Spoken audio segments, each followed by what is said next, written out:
This conference call may contain forward-looking statements about the company which are based on the beliefs, opinions, and expectations of the company as on date of this call. These statements are not the guarantees of future performance and involve risks and uncertainties that are difficult to predict. I now hand the conference over to Mr. Basudev Banerjee. Thank you, and over to you, sir. Thanks, Mike. Very good morning to all the participants, and thanks to Balkrishna Industries management for giving us the opportunity to host the call.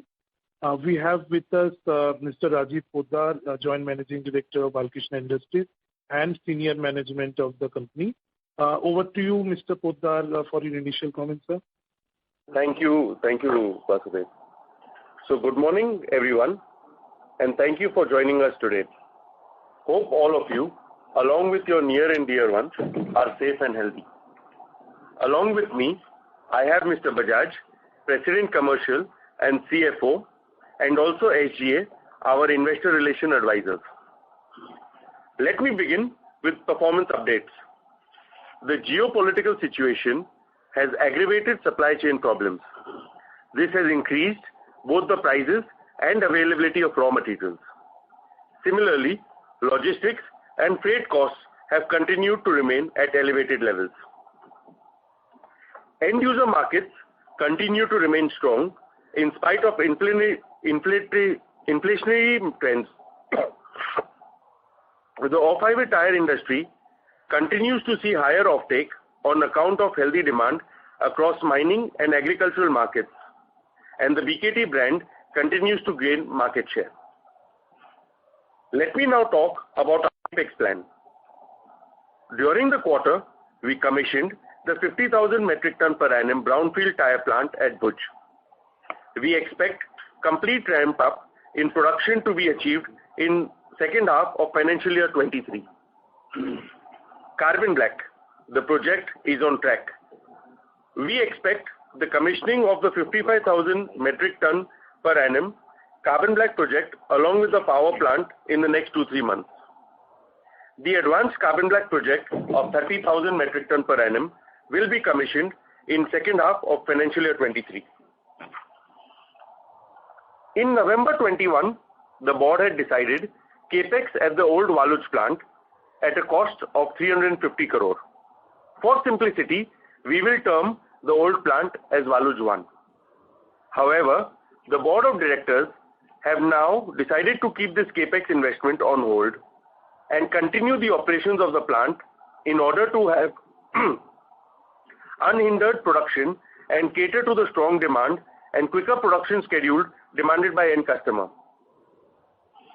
As you are aware, the new plant in Waluj, now termed as Waluj 2, was commissioned in September 21, which has a capacity of 30,000 metric ton per annum. The total achievable capacity profile is 360,000 metric ton per annum, which will be available by end of financial year 23. The board of directors has declared a final dividend of rupees 4 per share in addition to the 3 interim dividends of rupees 4 per share each and a special dividend of rupees 12 per share announced earlier in financial year 22. Thus, the total dividend will be rupees 28 per share. With this, I now move on to the operational highlights.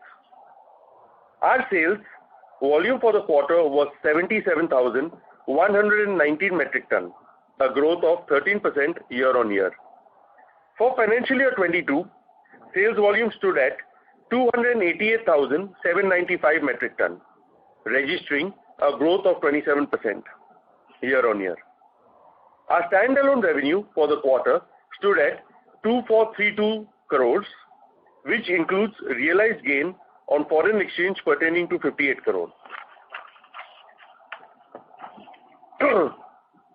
For financial year 22, revenue stood at 8419 crore, which includes realized gain on foreign exchange pertaining to the sales of 152 crore.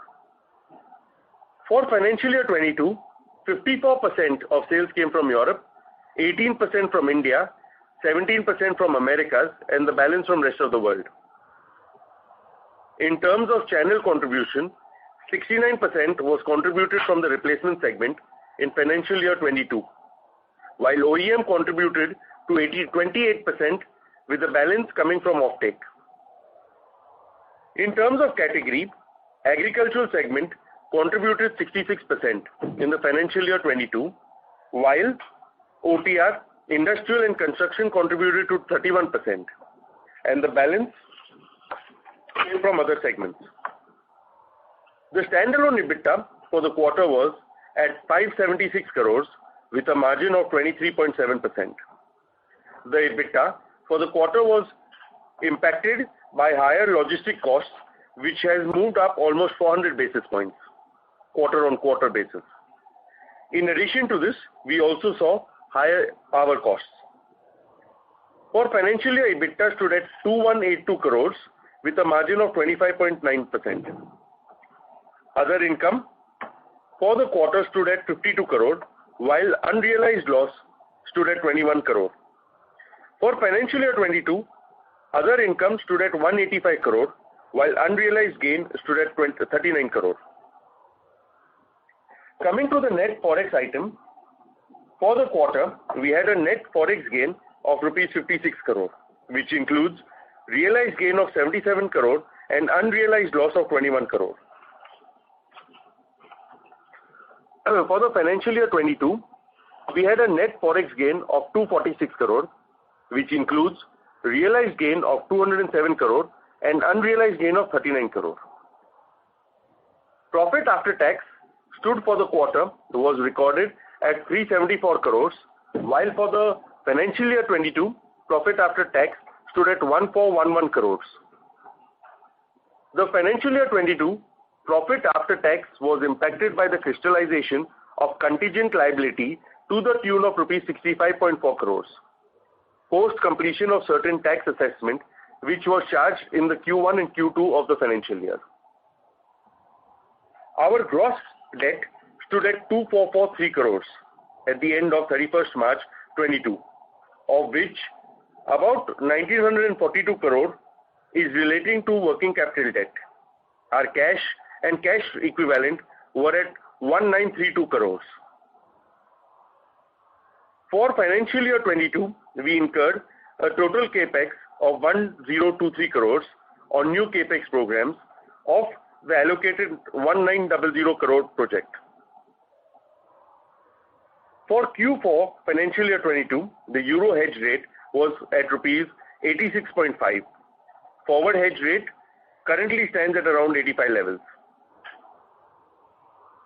For financial year 23, we expect to clock volumes of 320,000 metric ton to 330,000 metric ton, considering that capacity enhancements from ongoing capex will be available towards the end of first half of the financial year. With this, I conclude my opening remarks and leave the floor open for Q&A. Thank you. Thank you. We will now begin the question and answer session. Anyone who wishes to ask a question may press star and one on their touchtone telephone.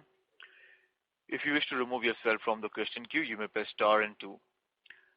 Participants are requested to use handsets while asking a question.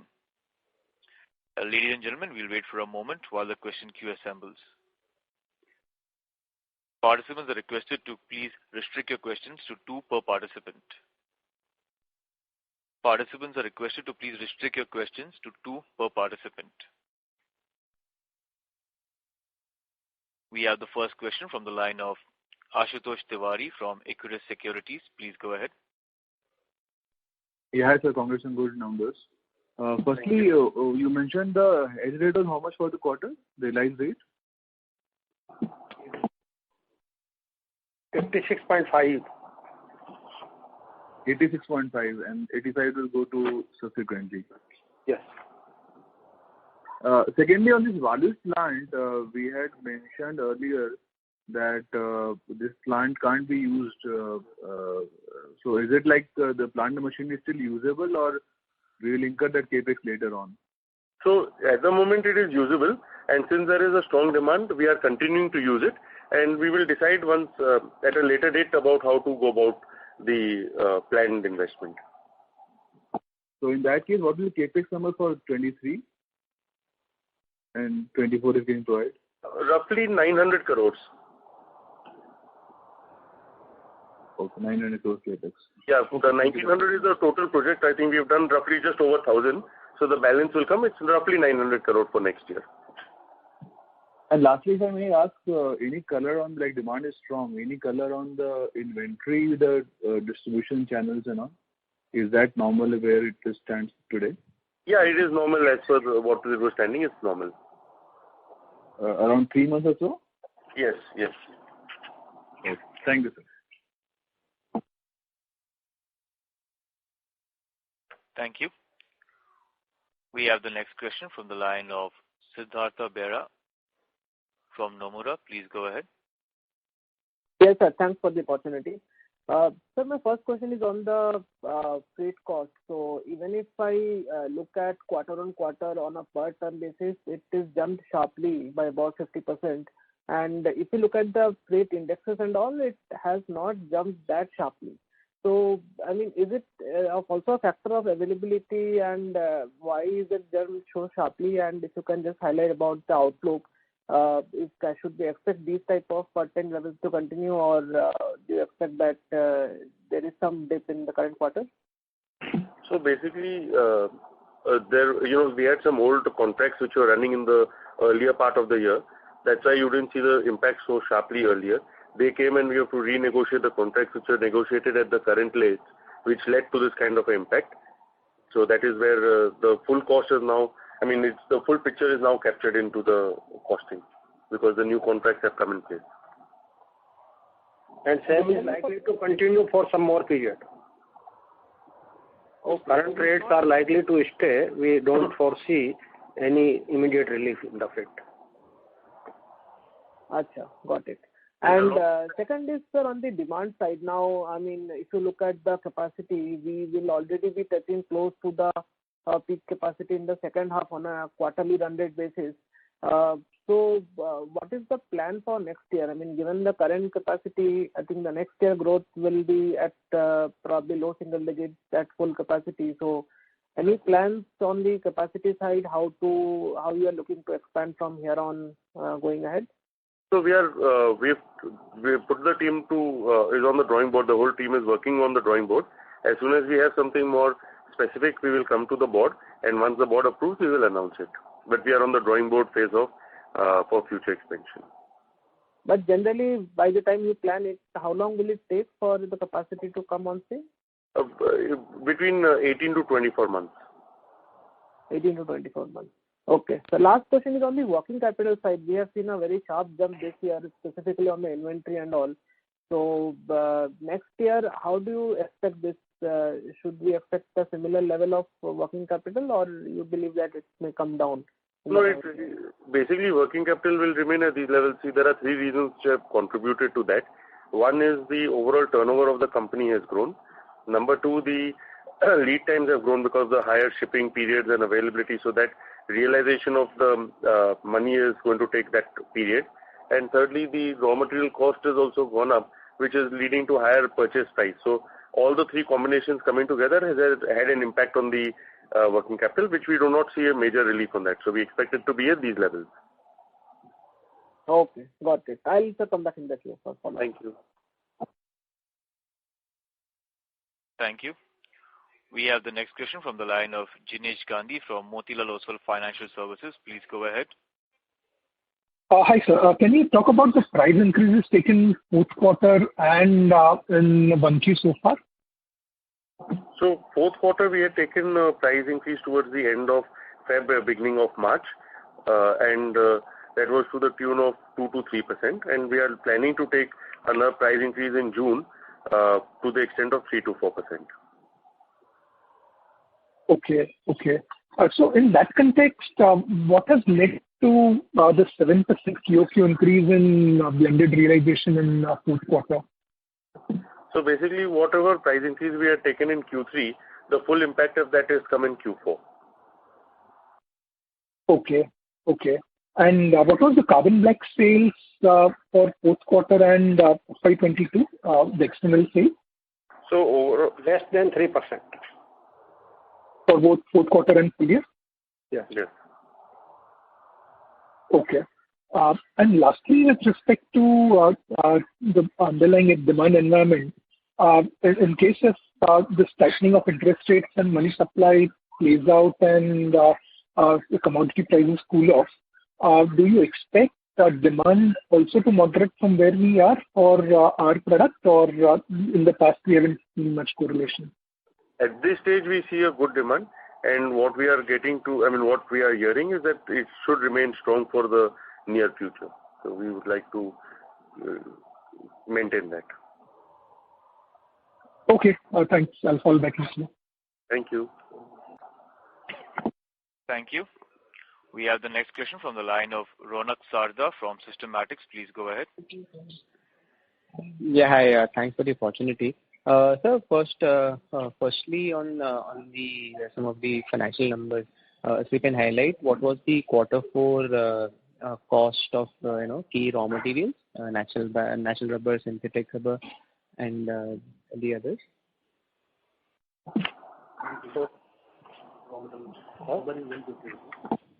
Natural rubber was around 150 rupees a kg. Carbon was around 98 to 100 rupees a kg. And fabric approximately 375 rupees a kg. Okay. And now our carbon black consumption is largely from the captive usage or still buying from outside? No, 100% from captive usage. Now 100% captive. Okay, great. Okay. So just a follow-up here. I think the domestic tire manufacturers, other than yourselves, the raw material for natural rubber, the natural rubber price have already increased up to 180 and beyond. So can you explain what's helping us in this scenario? Currently, natural rubber prices are around 165 to 170, 72 levels. Earlier it was 180 also, as you are telling. So now in last 10-15 days it has and we are hopeful that now it should continue in the current levels for next couple of months. No, right. That's understandable. But for us, you think 150 was the average natural rubber price? That price is including custom duty, etc. Our price, because majority is export, so our price will be in per kg will be always lesser. Got it. Second, more your thoughts on the treasury management. For the last 3 years, we have seen cash balances increasing and even short-term borrowings being at a very elevated level. In this year, we have seen now long-term borrowings also coming through. So we are overall in a net debt position. So how do you see this? Both gross debt and a high amount of cash. Was the thought process there? So ultimately, we will use the money for capex. So that is what the plan is. Right. But we are already on almost 98 crores of cash. I don't think that's the large capex plan coming through. So if you see, the debt cost is about 0.5%. So it's within the thing. So having the treasury and having the debt is not. There is a certain arbitrage.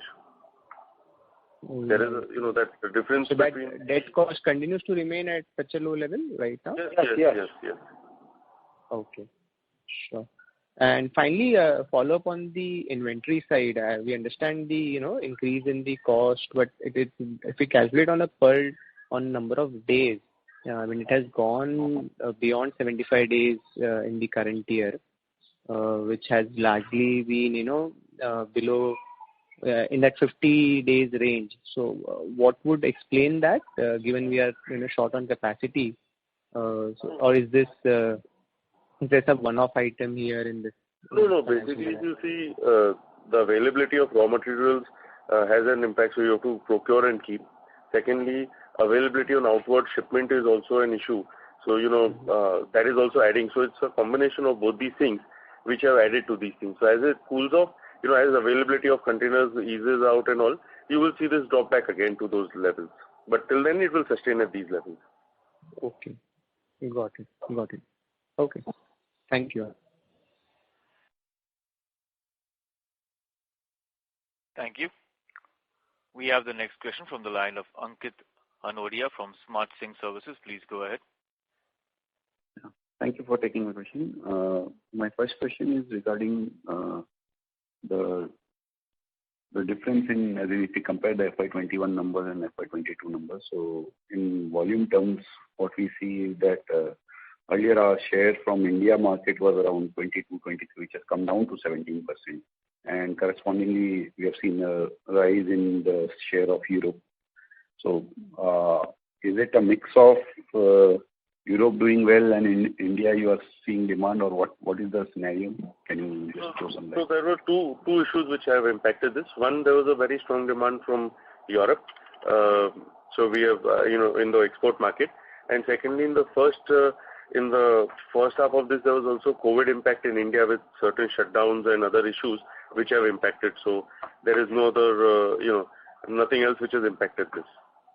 So the demand remains strong even in India. And what is about, and how are we placed in terms of our distribution reach in India? Is it expanding compared to last? Yeah, we have a pan-India distribution network. Okay. One last question was regarding your, in one of your focus areas you mentioned in your presentation is penetrate America. But when we see the volume share, it remains almost at the same level what it was in the last year. So what are we actually doing, and what are our plans for say coming year or in the future to increase that share? So, no, I mean, if you see the actual numbers of dispatches in percentage terms, it remains same. But you're talking of a higher percentage of a higher number, no? So if you see the growth in America has been substantial in the last 2 years. But percentage-wise, it remains same because our base has also grown, no? So what base you are comparing 250 versus 280, 290. So that base ka 17% is there. So if you see the actual number, it has grown. Okay. In tonnage terms, there's a substantial increase. Right. And anything else? What we, as in any particular strategy which we are following there in America? If you would like to throw some light on that, what we are doing. Following the what strategy we had put in place a couple of years back, we are seeing the benefit of that, and we would like to continue with the same strategy. Okay. Thank you. Thank you so much. Thank you. We have the next question from the line of Amyn Pirani from JP Morgan. Please go ahead. Yes. Hi, sir. Thanks for the opportunity. So I just wanted to, get some more understanding on the non-commodity cost inflation. You talked about freight costs and also power costs. So power cost has gone up for you because of the increase in power tariffs, or is it because there have been power shutdowns and you are having to use more backup and diesel gensets? So it's a combination of all the things. So the power tariffs have also gone up, and where we have our own power plants and all, there the cost of coal and gas has also gone up. And in certain cases there were power cutouts as well from the government. So we had to run our DG sets, which led to a higher cost. And sir, going forward, given that in this quarter that coal situation has become, tougher, at least that's what we hear, are you facing more unplanned shutdowns? Like, does it impact production is what I'm trying to understand. No, we have a full backup. In fact, as I said in my opening speech, that the new power plant at Bhuj should also be operational in the next 2 to 3 months, which will have an additional benefit of availability to us for our Bhuj production. So that should ease off some of the cost of the power for us over there. Okay. So availability should improve, but the coal price and coal availability will continue to be a problem as it is for everyone, right? Is that a fair thing to say? Yeah, absolutely, you're fair. Okay. Thank you, sir. Thanks a lot. Thank you. Thank you.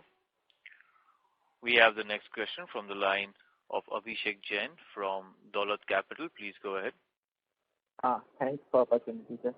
Sir, manufacturing costs expected to increase in entire Europe because of the high energy and RM cost. how do you see the opportunity of increase in realization of your products? So we are working on that, and that's why we are being able to pass on this kind of price increase, and also we are continuing to pass on the price increase because it is an increase for everybody, and more so for the players in the western part of the world. And sir, because this ongoing war in Ukraine, many players have shut down their plant in the Ukraine and the Russia. So how do you see the benefits of it in your business?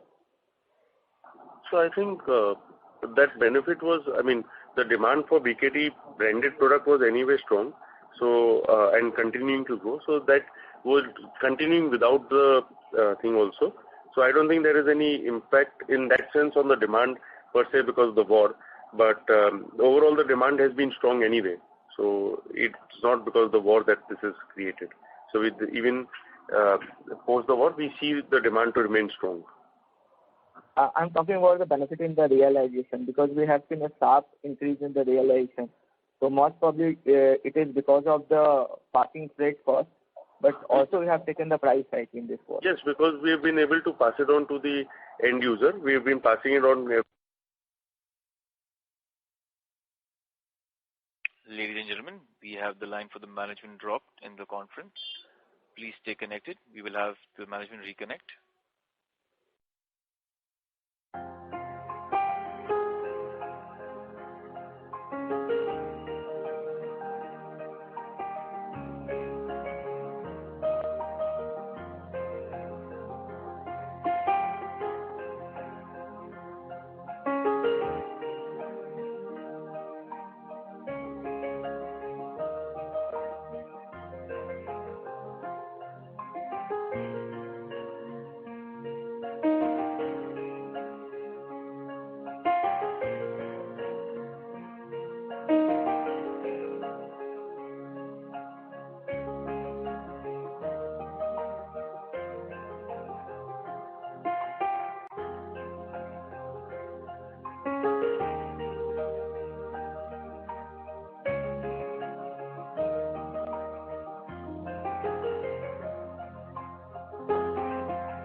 Ladies and gentlemen, we have the management connected, so you may go ahead.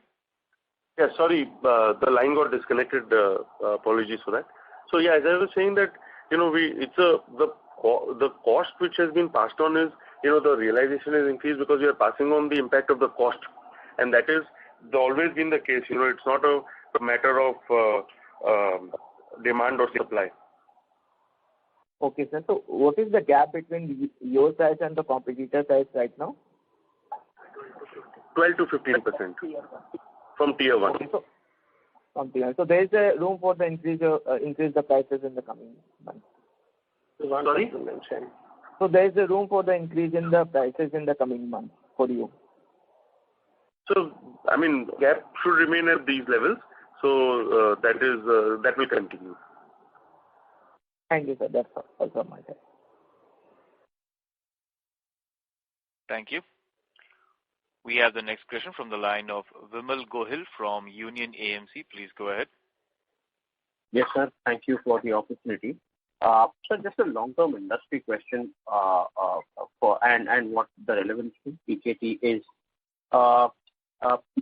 We've seen a strong demand environment for quite some time now. I think the last downtrend that we saw was in that harsh climatic conditions that we saw in Europe. Post that, the industry has been held up well so far. So, do you think there are some structural changes that have happened in the industry so that the growth has happened, or is it that Balkrishna has continued to sort of take market share and going forward, the inherent cyclicality of this industry will continue, but Balkrishna will continue to gain share? So it's a mix of both. There has been strong demand as well, and also the growth of BKT brand. The marketing and the brand building equities exercise that we were doing is now paying off, and that's why we are able to create a stronger demand for the BKT branded product, which is resulting in the Balkrishna growing at a quicker pace than the market, that means we are taking market share. But you do believe that this industry will continue to remain cyclical in nature? Yes, yes. Got it.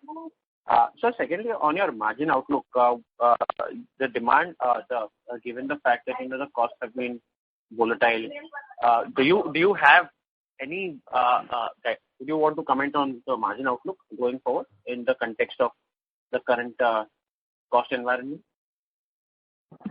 So, as we have always maintained and I always said that our endeavor will be to maintain an EBITDA of 28 to 30% on long-term sustainable basis. Do not look at it quarter on quarter or in each quarter by quarter, because that can fluctuate based on variable costs. However, our endeavor is to maintain an EBITDA margin of 28 to 30%, which will be on a long-term sustainable basis. That is, we've always said, and we held that hold that statement true even today on a long-term basis. Right. So last question would be on your also the increase in inventory that we are seeing. Some of the contribution would also have come from your carbon black plant ramping up. Would that be correct? No, this is basically for other raw materials and shipping costs. Because of availability of containers, we have to plan and keep. So it's not a matter of carbon black or not. It's overall for the tire business. Right. So you don't have any inventory that is being kept in the carbon black plant, right? No, there is a nominal inventory because that is all mainly local. So there is no problem of shipping availability over there, both from a raw material perspective of the carbon black as well as the supply to the customers. So that is not an issue. Got it, sir. Got it. Fair enough, sir. Thank you so much, and all the very best for FY23. Thank you. Thank you. We have the next question from the line of Arvind Sharma from Citibank. Please go ahead. Yeah. Hello. Good morning, sir. Sir, first question on the capacity build-up. If you could just enumerate how it could build up from the current capacity. I think 285 was the last year. Since the Waluj 1 plant was expected to add around 25,000 metric tons, that is not coming, I believe. So how can you please explain the capacity build-up from here on? So basically, Waluj, what we were trying to build up is yet continuing. We are not stopping to refurbish it. So the old plant will continue, and that is already being producing tires. So that will continue to produce. And our endeavor is with all the projects that we have taken. This year we will see it between 320 and 330 metric ton, and eventually by the end of it, we will be at 360,000 ton for the following financial year. That 360 includes the 25,000 metric ton that we are planning to add. Yes, but that is already running. So we are not stopping the plant which is running. That's why that production capacity will continue already in the system. Oh, I was under the impression that was an incremental to 25,000 tons. So, sir, right now your capacity is 285 plus 55, right? That's the capacity right now? So, yes. So, the 50 it is 285 plus 50, which will be there. The 50 is being ramped up, which will come in towards the full production will be coming towards the end of the second half of this year. End of this year. So in the second half, you will see the benefit of that 50,000 come in. And the 25, which is from Waluj, will continue. So we are not stopping that. So because there is a strong demand, we are not stopping that. So that system is already in the system, which will continue. So earlier we had planned to stop that, refurbish it, and then restart it. But now we are not stopping it. So that 25 it's already in the system and will continue. Okay, fine. Thank you for that, sir. So second question, sorry I missed it, the gross and the net debt position and for FY22 end, and the balance sheet has now turned out to be net debt. Balkrishna used to be a net cash company. Any targets that you have going forward in terms of balance sheet health, specifically in terms of debt and cash? So basically I'll repeat my opening statement. Our gross debt stood at rupees 2443 crores at the end of 31st March 22, of which rupees 1942 is relating to working capital debt and 500 is the long term towards the project. And our cash and cash equivalent is rupees 1932 crores. Okay, so that 1942 crores is likely to draw down, hopefully, by this year. Yes. Fine, sir. Thank you. That's all from my end, sir. Thank you so much. Thank you. We have the next question from the line of Lokesh Manik from Vallum Capital. Please go ahead. Yes, good morning, Rajiv and team. My question was on the increase in the freight cost. So you mentioned that these are coming on with lag effects and renegotiation of new contracts. So just a question on that: do we have volume visibility in these contracts where we don't be exposed to risk of lower volumes and higher freight costs going forward if the customer reduces the volume offtake? No, there is no volume linked bonus or anything linked to the costing contracts. It is a very simple contract that this is valid for this duration. It's not related that you will get some extra bonus or extra discount if you reach a certain milestone number of if they reduce the volume offtake, would that then impact us? Or would the cost then go down proportionately? No, that is on per container basis. So whatever I take out on a per container basis, that is what will be charged. Understood. Second was on the energy crisis in Europe. So are you seeing your competition face issues with production planning and maybe some volume would have been diverted to us through market share gains? Are you seeing that benefit coming in? So no, we are not able to comment on our competitors' status. Fair enough. That's it from my side. Thank you so much. Thank you. We have the next question from the line of Joseph George from IIFL. Please go ahead.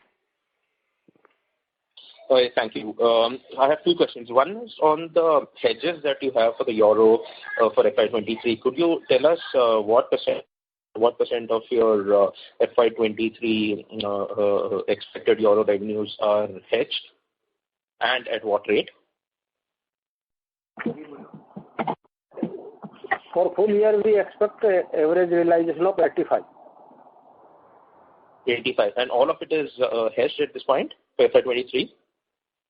Almost. We are gradually revert. Almost 85 we expect for the full year. All right. And what was the similar realization for the full year FY22? FY22 was 87.3. Understood.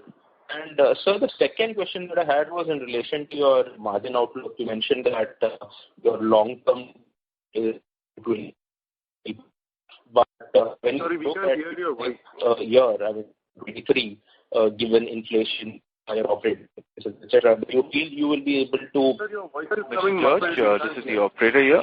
If you could come closer to the mic, your voice is breaking up on the line. Is it better now? Yes, a bit better now. All right. Okay. Let me go ahead. So the question was in relation to the margin guidance. You mentioned that your medium to long-term margin guidance is 28 to 30%.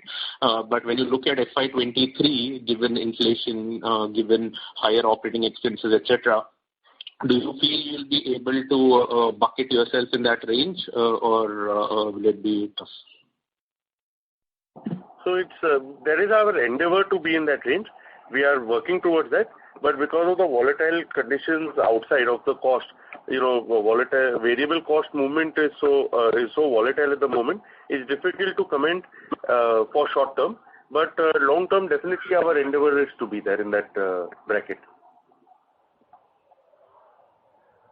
Okay. So in other words, compared to say what we have, compared to the margins what we have seen in 3Q and 4Q, which is around 24-25%. Pressures, or do you think the worst in terms of margins is captured in what we have seen in the last couple of quarters?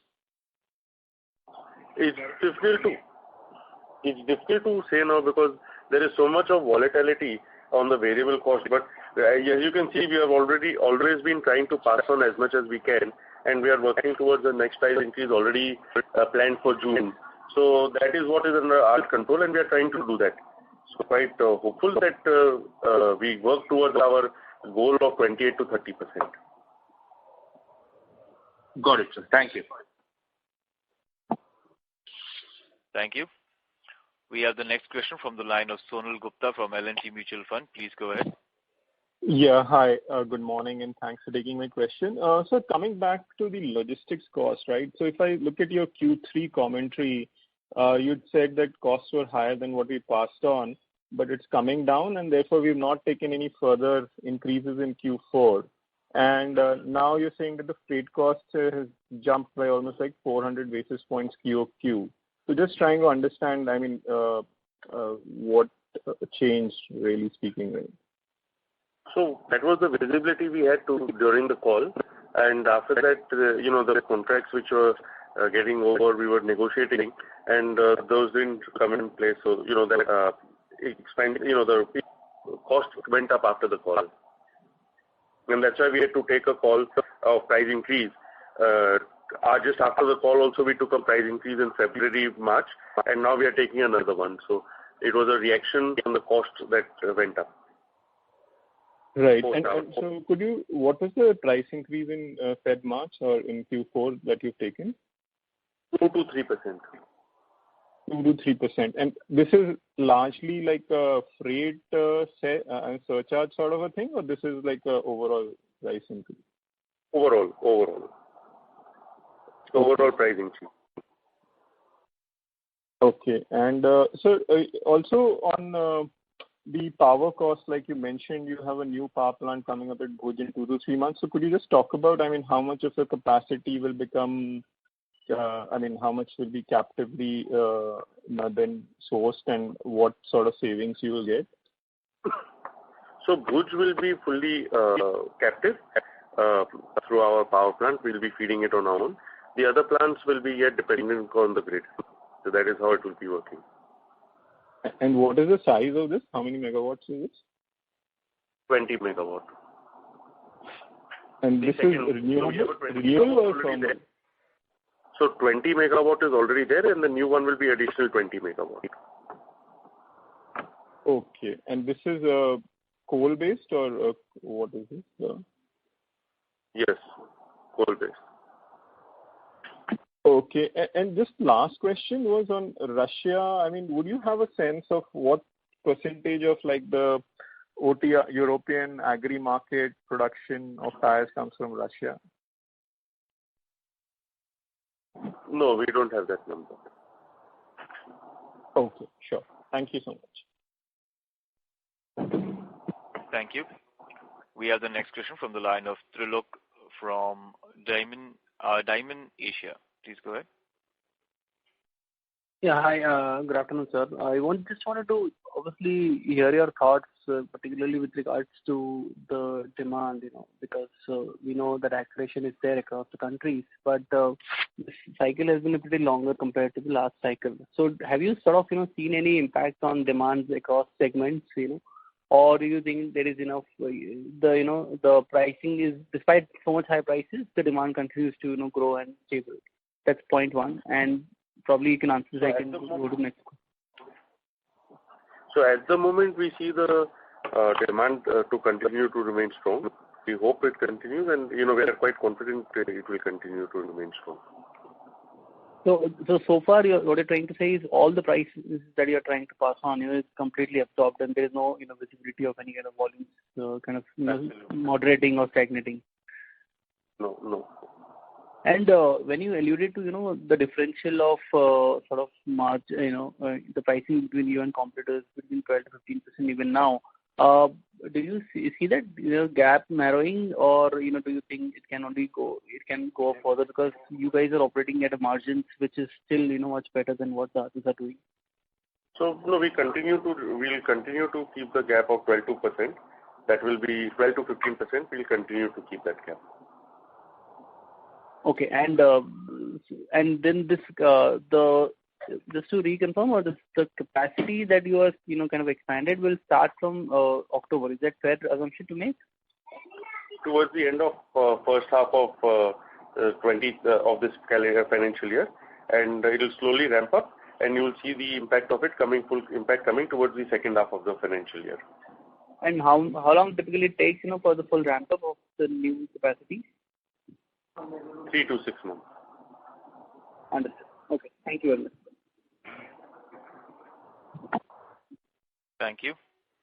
We have the next question from the line of Chirag Shah from Edelweiss. Please go ahead. Yeah, thanks for the opportunity. So my first question is on Europe side. Given the recent crisis that part of the world is going through, are there any production disruptions that you have come across in your from ground level, which can create an opportunity either in terms of pricing or higher volumes for you? Is there anything of that sort coming across? No, not at this moment. We have not come across anything. Okay. Second question is just a follow-up on the earlier one on this capacity ramp-up. So you are saying that the new plant capacity will start flowing from H2 onwards, right? Or it will start flowing from current quarter itself and full ramp-up will be in H2? Correct. You are absolutely correct. It will come from this quarter and full ramp-up will be towards the end of next quarter, towards the middle of next quarter.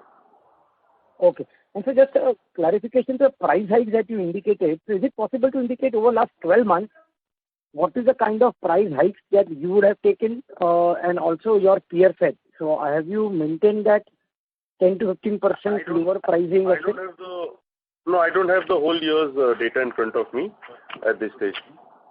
But broadly, would it be around 10-12% or more, or it would be low on the lower end? Roughly, we would have done about 15-16% for the whole year. And I presume your peer set would have done slightly higher to maintain the price gap that you indicated. The price gap was same and is continuing to remain same. I am assuming they have done similar price increases. Similar pricing. Okay. Thank you very much. Knowledge. Thank you. Thank you. We have the next question from the line of Maitri Parekh from PI Square Investments. Please go ahead. Yeah, I wanted to ask about the carbon black prices. That what's the difference between our captive cost that we have and if we source it from market? So how much is the additional profit that we have making on that? So it is approximately 10%, 8 to 10%. Okay, so that is the benefit that we are having right now of the carbon black. And one more question, that what will be our market share currently? In 3%, less than 3% of our total turnover, so we hardly have any market share. No, for carbon you are asking for? Carbon. No, for our overall product, tires. So tires, sorry, can you repeat your question? We got little confusion. About market share in India domestic, not for the carbon black, but for our product. For the tire product, our market share would be about 4 to 5% in India. Oh, okay. For replacement market. For replacement, okay. In off-highway tire business, for the products that we make. Yeah, okay. Thank you. Thank you. We have the next question from the line of Ravi Naredi from Naredi Investments. Please go ahead. Thank you very much. Sir, my point is when we have so much debt and capex plan ahead, why you paying so much handsome dividend and why not preserve money for further expansion?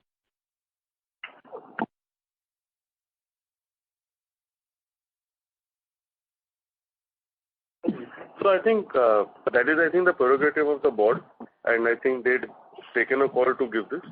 So up your point to them, but they are comfortable. But even after this, our reserves and everything are comfortable. So I think they have decided, the board has taken a call to give the kind of dividend. Also, this year was our 60th year. We had a special dividend to celebrate our 60 years. So that may not continue for the years to come. Okay. Thank you. Thank you. We have the next question from the line of Ashutosh Tiwari from Equirus Securities. Please go ahead. Sir, employee cost is declined on a quarter-on-quarter basis. Any reason? Because we are in an inflationary scenario, rightly, employee cost should increase. So this decline is any reason? Sorry, we couldn't hear you, Ashutosh. What is on the decline? Yeah, employee cost declined quarter-on-quarter from 97 to 90 crores. So any reason behind that? Yeah. So basically, during in the preceding years, we were giving some additional incentives during COVID periods, which have now lapsed. So that is where the impact of that has come down. So now it will sustain, or maybe they will increase next year, but this is normalized employee cost. Yeah. Absolutely correct.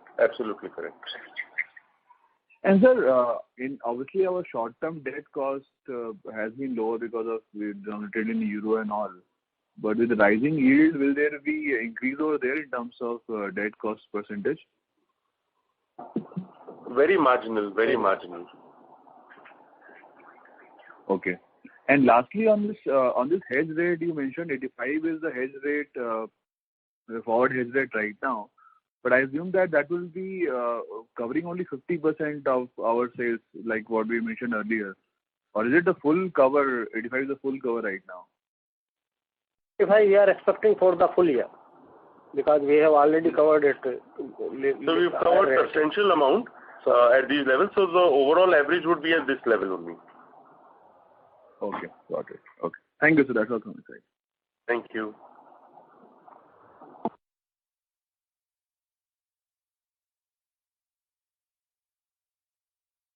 Thank you. We have the next question from the line of Siddhartha Bera from Nomura. Please go ahead. Yeah, thanks, sir, for the follow-up. Sir, just a quick clarification on the CapEx side. When you said 900 crore is the project CapEx for this year, what will be the maintenance CapEx? It's in line, which we normally maintain about 200 crores, so that will continue. So total will be about 1100 crores for the year, right? Yes, absolutely correct. Broadly, 900 is what we have for our project cost, and 200 is maintenance cost. Got it. And so second question is on the commodity cost per ton side. For the current quarter, what will be the increase you are looking at on a per ton basis? What was your question? On the commodity basket overall per ton basis, what will be the cost inflation you are looking at for the current quarter? Maybe around 3% we are expecting, 3 to 4% cost increase to us. Got it. So 3 to 4% cost increase, and we have taken about similar number, but June only. Yes, correct. Absolutely. Got it. Thanks a lot. Thank you. We have the next question from the line of Suraj Fatehchandani from Compound Everyday Capital. Please go ahead. Hi, sir. I have two questions. So the first one is, what is our total carbon black capacity? So our total carbon black capacity is 140,000 metric ton. And how much of that are we using right now? That is the nameplate. That is the nameplate. We will be able to achievable will be 115,000. 115,000. And how much of that are we using right now, as in percentage terms? How much of that are we manufacturing? The full capacity. Yes. How much of that is required as per current sales? 95%, more than 95% consuming ourselves. So we are selling about 20% of our production to third party. Rest we are using in-house. Then that is for 100% of our requirement is coming in-house, which equates to 80% of this capacity. Got it. And so secondly, sir, a broad number on how has our revenues or our CAGR growth been better than industry? So any number on that? Industry CAGR growth versus our CAGR growth? It's by and large in line. We are a couple of points over. Got it. Okay. Thank you. Thank you. That was the last question. I now hand it over to the management for the closing comments. Thank you. Thank you to everybody for coming on this call. We look forward to seeing you in the next quarter. Thank you. Thank you. Thank you very